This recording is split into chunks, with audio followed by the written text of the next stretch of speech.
There's this one single element that is quietly powering, well, pretty much our entire modern world. We're talking everything from the jet engines way up in the sky to the phone that's probably in your pocket right now. So today, we're going to pull back the curtain on the story of that element, cobalt. So what do you think? It sounds a bit like a riddle, right? A super high-performance engine, a rechargeable battery, a medical implant, and even beautiful ancient art. They all seem so different, but they share one critical hidden ingredient. And yeah, you probably guessed it by now. The answer is cobalt. Okay, so before we get into where it comes from and all the crazy things it does, let's just start with the most basic question of all. What is cobalt anyway? Well, at its core, cobalt is a metallic element. But what makes it so special, what makes it so valuable, is this unique combination of properties you just don't find together anywhere else. It's incredibly tough. It stays strong at mind-bogglingly high temperatures, it's naturally magnetic, and it has these unique talents when it comes to electricity. It's this specific cocktail of abilities that makes it absolutely indispensable. Think of it like this. If technology had a behind-the-scenes crew, Cobalt would be the star technician, the one making sure everything just works. It's not always in the spotlight, but trust me, without it, the show simply could not go on. And that right there is what makes it so strategically vital on a global scale. So, if this stuff is so important, where on earth do we even get it? Well, unlike some other resources, cobalt isn't just found lying around anywhere. Its story starts deep inside the Earth's crust, and only in some very, very specific places. Now, take a look at this. What's absolutely wild is just how concentrated the supply is. More than half, over 50% of the entire world's cobalt comes from a single country, the Democratic Republic of Congo. This massive geographic focus has huge, huge implications for the global supply chain, and we'll definitely touch on that a little later. And here's another really crucial detail you gotta know. Miners aren't typically digging for cobalt directly. Nope, it's almost always what you'd call a byproduct, something that's hitched to the mining of other metals, usually copper and nickel. This creates this really weird economic link, like if the world suddenly needs less copper, the supply of cobalt could just dry up, even if our demand for it is going through the roof. And, getting from a raw piece of rock to the pure metal we need is a major industrial process.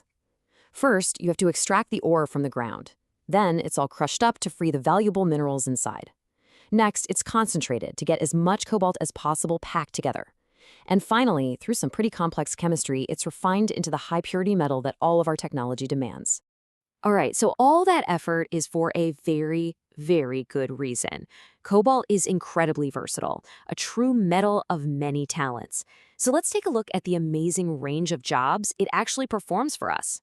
First up, one of its most demanding roles, creating what are called superalloys. And just like the name suggests, these are metal mixtures that are engineered to withstand the most extreme conditions you can possibly imagine, especially insane levels of heat and stress. And there's one place where that matters more than anywhere else, in the air. This slide shows exactly where those superalloys go. We're talking about the hottest, most high-stress parts of a modern jet engine, those turbine blades spinning thousands of times a minute inside a combustion chamber. Cobalt's ability to just hang on and retain its strength under that kind of heat is literally what keeps modern air travel possible. But cobalt's talents don't stop with just heat resistance. Oh no, it's also one of only a handful of elements on the entire planet that is naturally ferromagnetic. Now, in simple terms, all that really means is that it can be used to create really powerful permanent magnets. And you'd be surprised where this magnetic power shows up. It's in the high-strength magnets that power electric motors and everything from your car to huge industrial machinery. It was even the backbone of older technologies like cassette tapes and hard drives, used for storing data. But let's be honest, its most famous and most strategically vital role today is inside the batteries that power our entire portable world. Your phone, your laptop, and more, our electric vehicles. They all depend on cobalt. So what's it actually doing in there? Well, in short, it's the battery's MVP. It stabilizes the whole internal structure, which lets the battery hold more power and survive more recharges. It also extends its lifespan. Put it this way, without cobalt, our devices would be bigger, heavier, and they die much, much faster. So this brings us to a really, really important part of the story, because for all of its incredible benefits, our reliance on cobalt comes with a very real set of challenges. It's a true modern conundrum.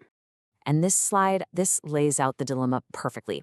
On one side, we have this undeniable need, right? Cobalt is absolutely essential for the green energy transition, for electric cars, for grid storage. But on the other side, we have the cost, a fragile supply chain, the environmental damage from mining, and some very serious ethical and human rights concerns in parts of the world. And this quote just gets right to the heart of the paradox.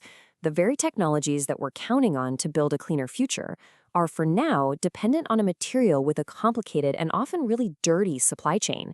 And that puts immense pressure on scientists and engineers to find a better way forward. So, what does that path forward actually look like? Well, acknowledging the problem is always the first step. And thankfully, researchers and entire industries are actively working on solutions for Cobalt's next chapter.